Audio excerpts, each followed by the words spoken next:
কোন ফেসিবাদী জায়গা দিবেন? অর্থের বিনিময়, জায়গার বিনিময়, ক্ষমতার বিনিময় কোন ফেসিবাদী জায়গা দেওয়া যাবে না। আমরা ছয়জন নিয়ে ফেস্টন করে মিছিল করছি না? তখন একসাথে ছিলাম না? এখনো একসাথে থাকবো।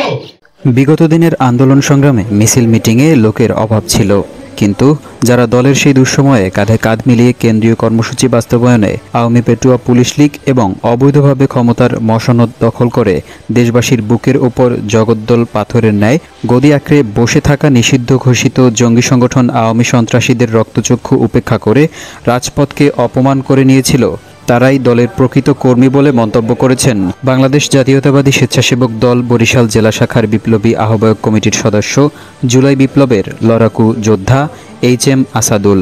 সোমবার বিকেলে বানারীপাড়া 22 6 নং ইউনিয়ন স্বেচ্ছাসেবক দলের কর্মী সভায় দিক নির্দেশনামূলক বক্তব্যে তিনি কথা বলেন।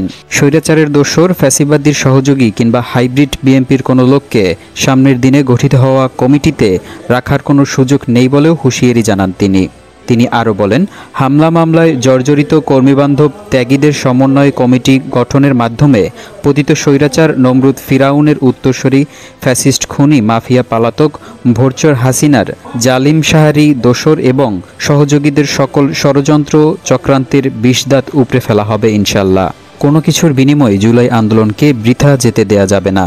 সন্ত্রাসী, চাঁদাবাজ, দুর্নীতিবাজ, মাদক ব্যবসায়ী, দখলবাজদের জন্য স্বেচ্ছাসেবক দলের পক্ষ থেকে রেড কার্ড আজীবনের জন্য সংরক্ষিত থাকবে। দলের দুর্দিনে অবহেলিত কর্মী মূল্যায়নের জন্য বাংলাদেশ জাতীয়তাবাদী স্বেচ্ছাসেবক দল কেন্দ্রীয় কমিটির বিপ্লবী সভাপতি SM জিলানী এবং বাংলাদেশ জাতীয়তাবাদী স্বেচ্ছাসেবক দলের সংগ্রামী সাধারণ সম্পাদক, ছাত্রদলের সোনালী ফসল, ঢাকা বিশ্ববিদ্যালয়ের সবুজ চত্বরের বেড়ে ওঠা নেতৃত্ব, বরিশালের মাটি ও মানুষের আশ্রয়স্থল হিজলা মেহেন্দিগঞ্জের কৃতি সন্তান রাজীব আহসানের সার্বিক দিক নির্দেশনা বাস্তবায়নে আমরা আপনাদের কাছে এসেছি একটি নির্ভেজাল কমিটি উপহার দেওয়ার জন্য। মেহেদী হাসান রিমন, সময় খবর, বরিশাল।